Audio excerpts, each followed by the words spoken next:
सभी सुंदर साथ को कोटानुकोट प्रेम प्रणाम। पिछले वीडियो में हमने श्री सनंद ग्रंथ का प्रकरण 4 पूर्ण किया। आज हम आगे के प्रकरण का पाठ करेंगे। सुंदर साथ जी, अगर आपको यह वीडियो अच्छा लगता है तो लाइक करें, कमेंट करें और जो भी सुंदर साथ आपके साथ जुड़े हुए हों उन सबको भी यह वीडियो अवश्य शेयर करें। सुंदर साथ जी, जिन्होंने अब तक हमारे इस चैनल को सब्सक्राइब नहीं किया वे प्लीज़ इस चैनल को सब्सक्राइब कर दे ताकि आने वाले नए वीडियो का नोटिफिकेशन आपको तुरंत मिल जाए। सनंद खोज की। पिया में विध विधतों को ढूंढिया, छोड़ धंधा सब और पूछत फिरो सुहागिनी, कोई बतावे पिया ठौर। हे प्रियतम धनी, मैंने सब कार्य व्यवहार छोड़कर आपको अनेक प्रकार से ढूंढा। मैंने कई सुहागिनी आत्माओं से भी पूछा कि कोई तो मेरे प्रियतम धनी का स्थान बता दे। मैं नेक बात यहाँ की कहूँ, तुम कारण खोजिया खेल। कोई न कहे हम देखिया, जिननी के कर खोजेल। इस झूठे खेल में आपको प्राप्त करने के लिए मैंने जिस प्रकार खोज की उसके बारे में थोड़ा सा बताऊं।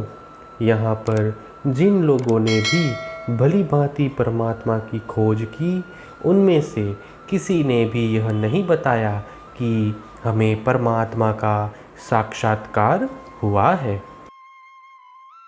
शास्त्र साधु जो साखियाँ, मैं देखी सबन की मत। जो लो साहेब न पाइए, तो लो कीजे का सो हेत। शास्त्रों के वचन, संतों की वाणी आदि की साक्षियों को मैंने भली भांति देखा सुना, परंतु जब तक अपने धनी का मिलन न हो तब तक किनके साथ स्नेह रखा जाए। छोटे बड़े जिन खोजिया, न पाया कर तार। संसा सब कोई ले चलिया, पर छूटा नहीं विकार। सामान्य जन से लेकर बड़े बड़े ऋषि महर्षियों ने भी खोज की, किंतु किसी ने भी सृष्टि के नियंता परमात्मा को नहीं पाया। अब सब लोग इस विषय में संदेह करते हुए गए, परंतु किसी के भी विकार दूर नहीं हुए। ए झूठा छल कठन, काहू न किसी की गम। कहावत न कहाँ खसम, कौन जीमी कौन हम। यह छल स्वरूप झूठा संसार बड़ा कठिन है। कोई भी इसके रहस्य को समझ नहीं पाया कि मेरा घर कहाँ है, मेरे स्वामी कहाँ हैं और कौन है, यह जगत क्या है एवं हम स्वयं कौन हैं। ए देखी बाजी छल की तो उल्टी रीत। इनमें सीधा दौड़ के कोई न निकस्या जीत। मैंने जगत के ये छल कपटपूर्ण खेल देखे। छल की तो रीत ही उल्टी होती है। छल रूपी इस दुनिया में सीधा चलकर कोई भी कभी विजयी नहीं हुआ है। मैं देखा दिल विचार के, चित सो अर्थ लगाए। इस मंडल में आत्मा चलिया न कोई जगाए। मैंने विचार पूर्वक देखा, शास्त्रों के गहन अर्थों को भी ग्रहण किया। इस दुनिया में अपनी आत्मा को जागृत कर कोई भी पार नहीं पहुंच पाया है। मेहनत तो बहुतो करी, अहनिस खोज विचार, तीन भी छल छूटा नहीं, गए हाथ पटक सिर मार। पूर्ण ब्रह्म परमात्मा को प्राप्त करने के लिए अनेक साधकों ने कठिन साधनाएं की, रात दिन विचार पूर्वक खोजा, किंतु उन लोगों से भी माया का यह छल नहीं छूटा। अंत में वे भी हाथ पटकते एवं सिर पीटते हुए चले गए। मोहादिक के आदलो, जेति उपजी सृष्ट, तीन सारों ने यो कहा, जो किन्हु न देखा दृष्ट।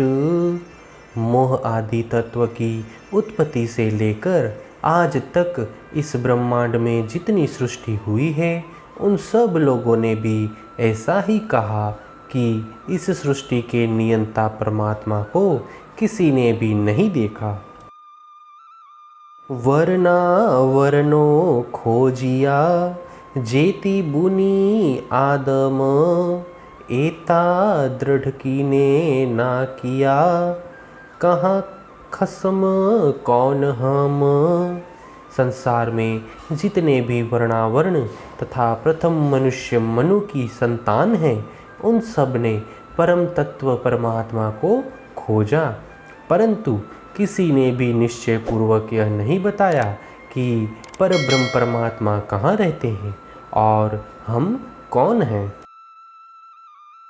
आद मध्य और अब लो, सब बोले या विध, केवल विदेही होए गए, तीन भी न कही ए शुद्ध।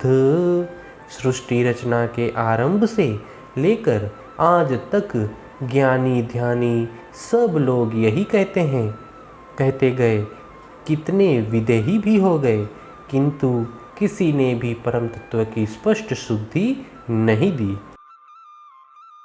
वेदो कथ कथ यो कथया, सब मिथ्या 14 लोक, बकते बकते यो बके, एक अनेक सब फोक।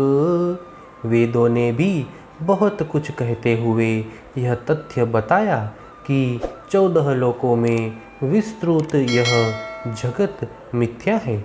इसी बात को दोहराते हुए उन्होंने पुनः पुनः यही कहा कि एक परब्रह्म परमात्मा के अतिरिक्त अन्य सब कुछ असत्य है।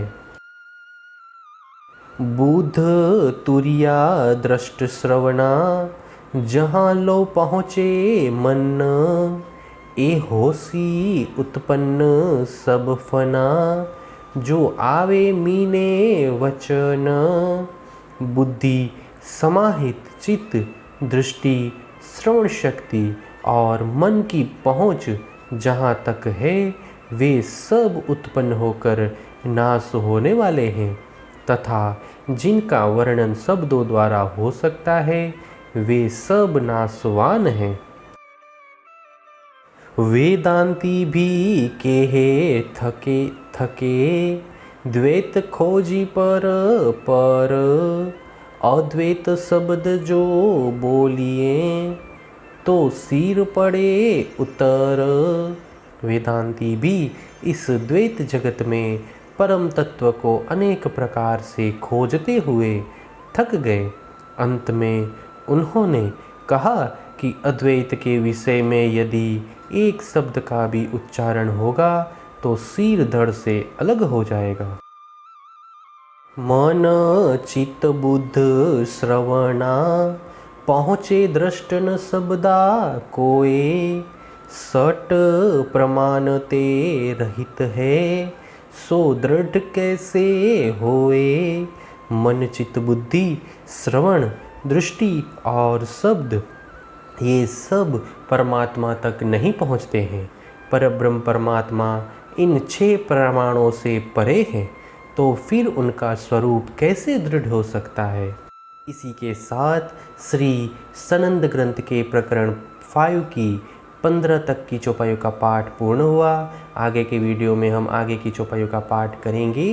सुंदर साथ जी, अगर आपको यह वीडियो अच्छा लगता है तो प्लीज़ लाइक, कमेंट, शेयर और सब्सक्राइब कर दें। प्रणाम जी।